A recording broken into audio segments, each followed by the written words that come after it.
Assalamualaikum warahmatullahi wabarakatuh. Halo Mams, di video kali ini saya mengajak Ara jalan-jalan ke masjid yang lagi viral di Bandung nih Mams, yaitu Masjid Al-Jabar yang ada di Cimencerang ya Mams. Hari ini kita nggak main ke dalam masjidnya, tapi kita keliling-keliling dulu di luar nih di sekitar masjidnya.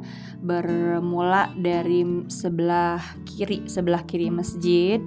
Terus kita nanti akan jalan gitu ya, menelusuri jalannya di samping kiri masjid, di sepanjang samping sebelah kiri masjid. Terus jalan karena ini masjidnya luas banget malah gitu. Kemudian nanti kita main-main di belakang masjid ya, nanti ada area-area taman gitu di belakang masjid itu, dan itu luas banget tamannya, bisa dipakai jogging kayaknya ya, dan bersih banget di situ ya, bersih banget, rapi, banyak tanamannya, banyak bunga. Kemudian juga di sana tuh adem banget lah pokoknya di belakang masjid, di bagian belakang masjid gitu. Kemudian nanti kita jalan lagi ke sana menuju ke arah kanan masjid ya gitu. Jadi kita tawaf dulu keliling masjid gitu ya. Nanti kita selesai di sebelah kanan masjid. Di sebelah kanan masjid itu masih taman ya.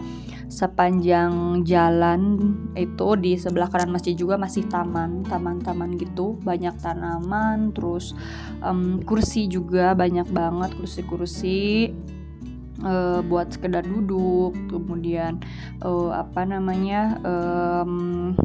teduh lah di situ, cukup teduh gitu untuk duduk. Terus di sana kita juga bisa menikmati kayak pemandangan alam lah gitu ya. Empangnya luas banget, terus tamannya juga luas, bersih gitu ya. Meskipun bunga-bunganya sih belum pada mekar ya, baru ditanam gitu. Bunga-bunganya baru ditanam gitu, jadi belum begitu mekar dan banyak gitu. Tapi hanya ada beberapa aja, kayak bunga matahari juga ada.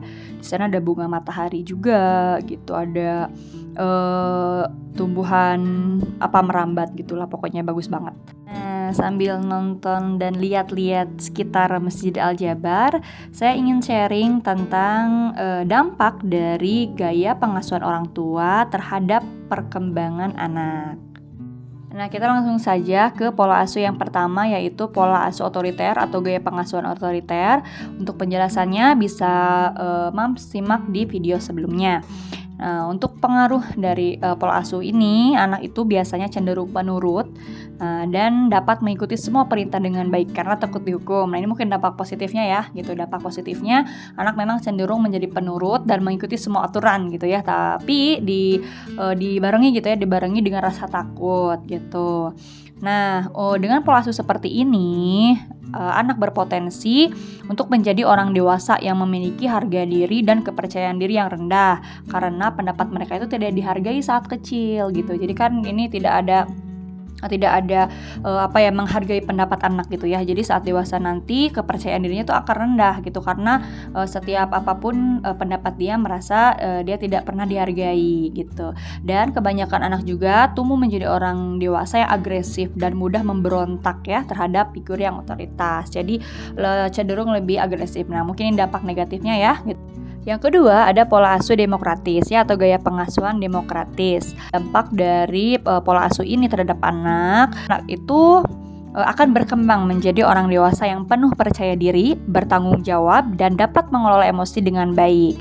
Anak juga berani untuk mengekspresikan diri dan berkomunikasi dengan baik dengan orang lain gitu ya. Karena keseluruhan pengaruh pola asuh orang tua terhadap perkembangan anak ini positif sih ya gitu, dan anak akan menjalani hidup yang bahagia dan sukses. Dampak positifnya lebih banyak ya dari pola asuh demokratis ini, karena memang menurut penelitian juga gaya pengasuhan demokratis ini memang gaya pengasuhan yang ideal gitu ya. Kenapa? Karena tadi ya bisa terbuka dengan anak gitu ya, lebih menghargai anak begitu. Jadi ketika dewasa, anak lebih percaya diri, kemudian bisa lebih mengelola emosi dengan baik, bisa berekspresi dengan baik dan berkomunikasi dengan baik gitu ya dengan orang lain, karena memang dari kecil pun dia sudah memiliki kebiasaan komunikasi yang baik dengan orang tua. Yang ketiga, dampak atau pengaruh dari pola asuh permisif. Karena dari kecil memang pola asuh ini tipenya membebaskan anak tanpa aturan gitu ya.